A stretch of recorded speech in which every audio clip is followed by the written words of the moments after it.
Të nderuar televizionistë, përshëndetje, udhëhemi bashkë në këtë edicion informativ këtu në Drita Televizion. Ju njohim me zhvillimet e ditës. Në kuadër të rinumërimit të votave për qarkun e Tiranës, deri tani janë përpunuar 422 qendra votimi ku partitë kryesore kanë humbur vota. Partia Demokratike raportohet të ketë humbur 206 vota, ndërsa Partia Socialiste 180. Procesi pritet që të zgjasë rreth 10 ditë, duke përfshirë mbi 400.000 fletë votimi në total.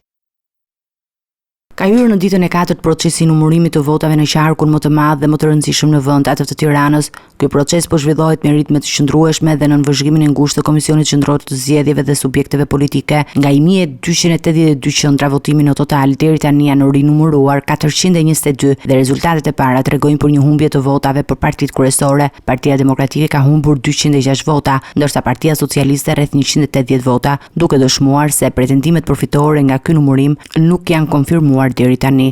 Po në të njëjtën kohë, partitë më të vogla po raportojnë gjithashtu ndryshime në numrin e votave, megjithase në një shkallë më të ulët. Në këtë fazë, ku nuk ka indikacione se ky rinumërim do të ndikojë në ndryshimin e mandateve parlamentare në qarkun e Tiranës, Komisioni Qendror i Zgjedhjeve ka njoftuar se procesi i rinumërimit do të vazhdojë deri në rreth 10 ditë të tjera, me hapjen dhe kontrollin e mbi 400.000 fletëve të votimit nga të gjithë qendrat nga ky qark. Ky proces po zhvillohet në një atmosferë ku partitë politike janë të kujdesshme, ndërsa presin përfundimin e tij për të përcaktuar pasojat e mundshme në rezultatin zgjedhor. Rinumërimi është pjesë e procedurave ligjore dhe të zbatueshme për garantimin e saktësisë së votimit dhe të besueshëm së zgjedhjeve, ndërkohë që vëzhguesit vendor dhe ndërkombëtar monitorojnë çdo fazë të procesit për të siguruar transparencë dhe korrektësi.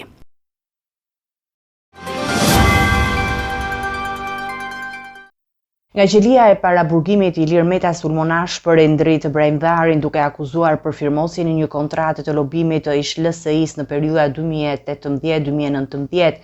Meta thekson se për këtë firmë ai po qëndron në burg, ndërsa Brahim Dhari është promovuar në një post të rëndësishëm në Këshillin Bashkiak të Tiranës. Ilir Meta, kryetari i Partisë së Lirisë dhe ish presidenti, reagoi nga qelia e paraburgimit përmes një postimi në rrjetin social Facebook ku hodhi akuza të forta ndaj Endrit Brahim Dharit lidhur me kontratën e lobimit të ish LSI-s në vitet 2018-2019.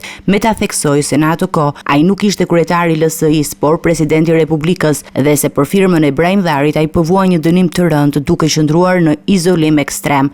Firma për lobimin e LSI-s në periudhën 2018-2019 është e Endri Brahim Dharit. Në ato kohë, unë nuk isha kryetari i LSI-s, por presidenti i Republikës. Për firmën e tij u qëndroi në izolim ekstrem, ndërsa Endriti gradohet në kryetari i Këshillit Bashkiak të Tiranës, apo mos ndoshta është Altin Dumani që gënjen në shkresën zyrtare të firmosur prej tij. Meta e përshkroi Brahim Dharin si një person pa karakter dhe gënjeshtar ordiner që përpiqet të fshihet pas arrestës.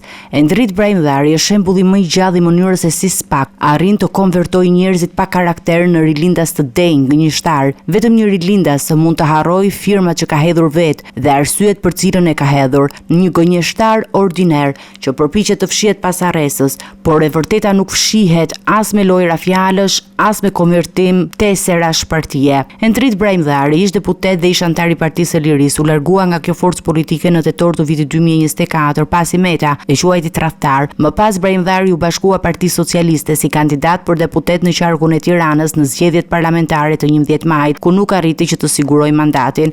Megjithatë, me 10 qershor, ai u zgjon në kryetari i Këshillit Bashkiak të Tiranës, një pozicion ky që Meta e përmend si simbolik të mos ndëshkimit për akuzat që i ngarkon.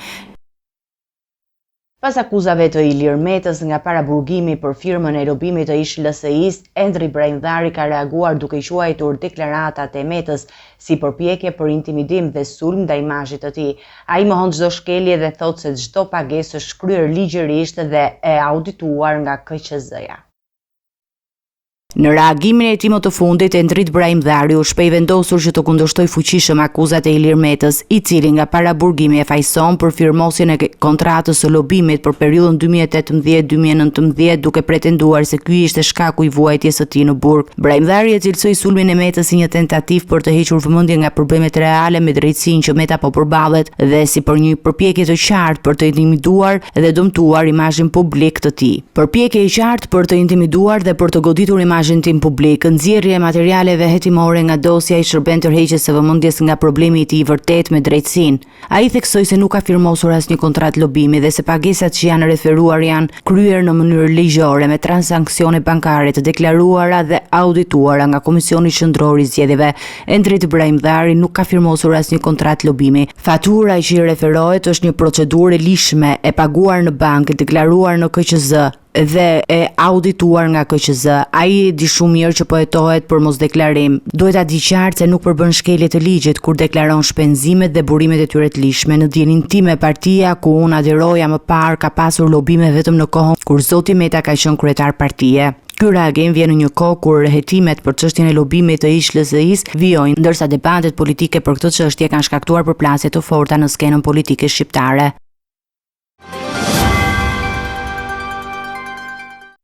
Policia e komisariatit numër 5 ka goditur një rreth trafikimi lëndësh narkotike në Kamës duke arrestuar 5 persona dhe duke sekuestruar mbi 5 kg drog të ndarë në 2 pako, të ri të ndarë në 2 grupe po transportonin lëndë narkotike të kultivuar në fushkruj me qëllim shpërndarjen e saj në zonën e Valiasit.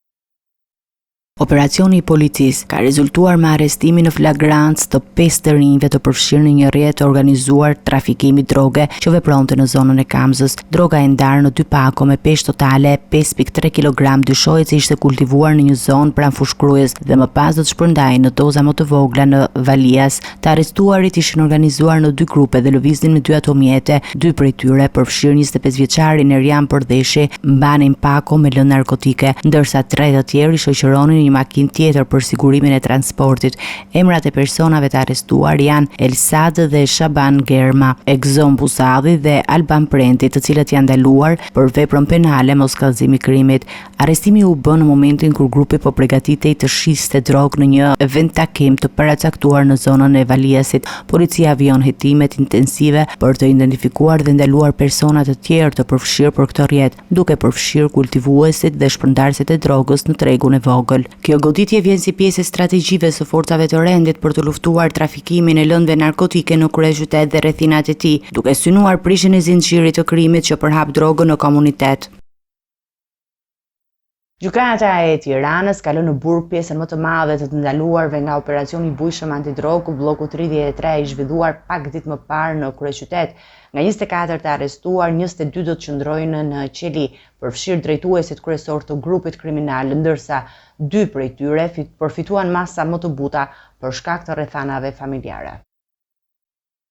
Gjykata e Tiranës ka vendosur masën arrest me burg për 22 nga 24 të arrestuarit në kuadër të operacionit të koduar bloku 33 që zbuloi disa rrjete kriminale që shpërndanin lëndë narkotike në ambientet e natës në zonat e ish-bllokut. Ndër të pandehurit që do të hetohen në gjendje të lirë është Joana Rustemi, e vetmja femër në grup për cilën u caktua masa i detyrim paraqitje. Gjykata vendosi gjithashtu arrest në shtëpi për Albert Shushkun për shkak se është kujdestar i një fëmie me aftësi të kufizuara. Në listën e personave që do të vijojnë qëndrimin në burg janë Vëllëzëri Durim dhe Artur Gurzi, të cilët dyshohen se kishin rolin drejtues në rrjetin e shpërndarjes së drogave të forta. Së bashku me ta, masa e sigurisë më rënd është vendosur dhe për emra të tjerë si Arnold dhe Adnan Hida, Elvis Seido, Julian Bushati, Sabian Njashari, Mario Avdinaj, Geraldo Kovaci, Emra Mustafaj, Vladimir Qërimi, Mysafer Xhanari, Albi Shehu, Ledio Dervishi, Julian Rabushja, Elisar Rustaj, Kledi Sinani, Bledar Duka, Kevin Troplini, Samuel Demiri, Ardit Dervishi dhe Ledian Kazançi.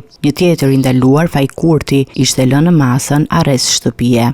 Operacioni bloku 33 është rezultati një hetimi disa mujor i prokurisë së Tiranës dhe policisë së shtetit që përdorën agjentë të infiltruar për të dokumentuar blerjen e drogës në mënyrë të drejtë për drejtë. Rrjeti kriminal vepronte në mënyrë të organizuar duke shpërndar doza kokainë, heroin dhe kanabisi në mjedise të naftës dhe vende luksoze të zonës elitare në kryeqytet. Nga operacioni u sekuestruan 196 kg kokainë, 450 gram heroin, 85 kg lëndë kanabis, 2 armë zjarri, 29 aparate celulare, 6 automjete, 4 peshore precize dhe mijëra euro dhe lek kesh që dyshohet se janë përfshirë nga shitja e lëndëve narkotike. Policia konfirmoi se 42 persona janë identifikuar si pjesë e këtij rrjeti kriminal, ndërsa për 33 prej tyre janë dhënë masat e sigurisë. 25 janë arrestuar, ndërsa 8 janë ende në kërkim. Hetimet vijojnë për dokumentimin e plotë të aktivitetit kriminal si dhe për identifikimin e bashkëpunëtorëve të tjerë të grupit.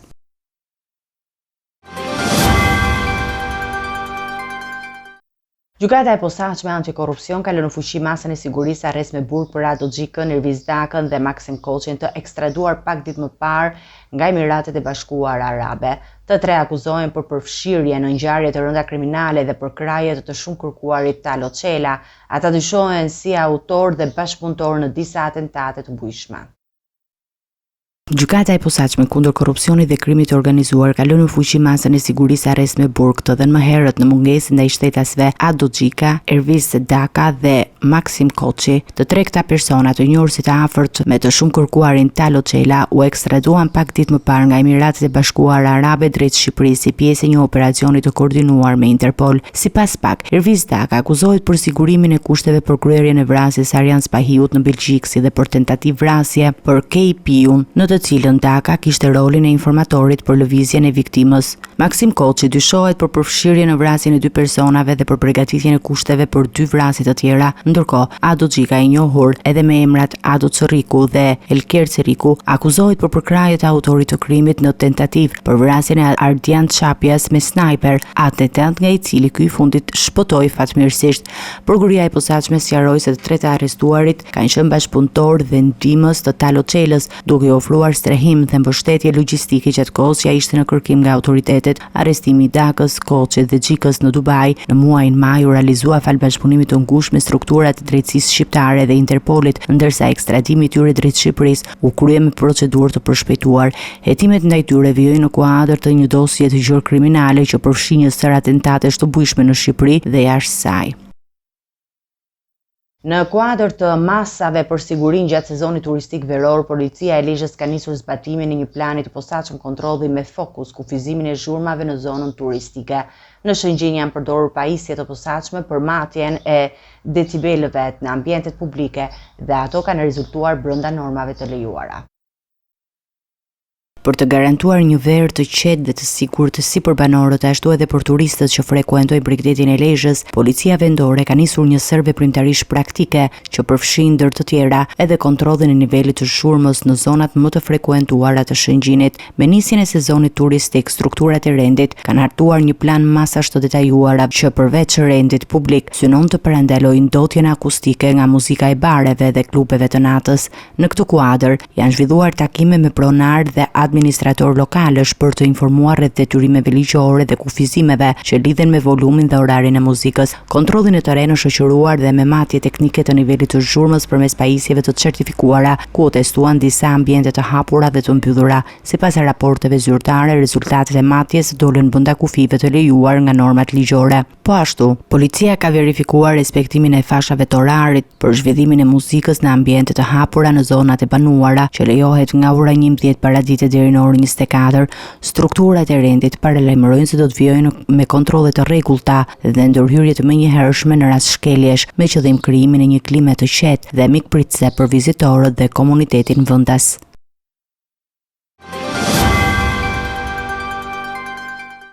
Një ngjarje e rëndë ka ndodhur në kryeqytet ku tre vëllezër kanë kanosur me armë një 30 vjeçar në rrugën Tafaj në Tiranë. Policia ka arrestuar 2 prej tyre, ndërsa i treti është shpallur në kërkim. Në banesën e të arrestuarve janë sekuestruar armë dhe municion luftarak. Tre vëllezër, Alfred Meta 41 vjeç, Resmi Meta 46 vjeç dhe Gentian Meta 45 vjeç akuzohen për kanosje me armë ndaj një 30 vjeçari në rrugën Tafaj në Tiranë. Ngjarja ka ndodhur për motive të dobta, njofton policia, pa dhënë më shumë detaje lidhur me shkaqjet e konfliktit. Në reagimin e saj të shpejtë, policia njofton se ka arrestuar 2 nga vëllezërit, Alfred dhe Resmi Meta, ndërsa Gentian Meta është padhur në kërkim për veprimet mëtejshme hetimore. Gjatë kontrollit në banesën e të dy të arrestuarve në zonën e Tufinës, uniformat blu kanë sekuestruar 3 pistoleta dhe municion luftarak, si dhe një automjet. Materialet janë referuar në prokurim pranë gjykatës së Tiranës, ndërkohë që po vijon kërkimi edhe për Gentian Metën. Policia po vijon hetimet për zbardhjen e plotë të ngjarjes dhe sqarimin e motivit që çoi në këtë akt kanosjeje, ndërsa apelojnë qytetarët që të raportojnë çdo informacion që mund të ndihmojnë në finalizimin e hetimeve.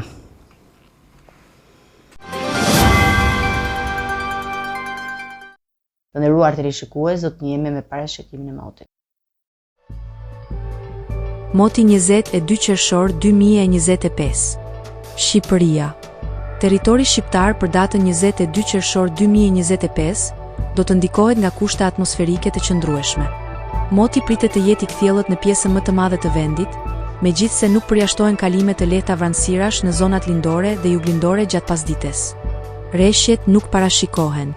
Temperatura minimale pritet të zbresë deri në 16 gradë Celsius, ndërsa temperatura maksimale do të arrijë deri në 32 gradë Celsius në zonat e ulta perëndimore.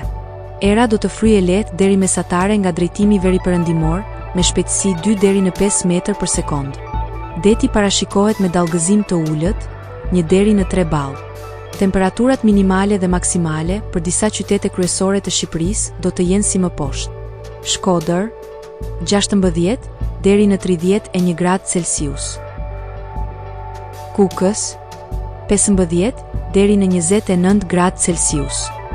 Peshkopi, 15 deri në 29 gradë Celsius.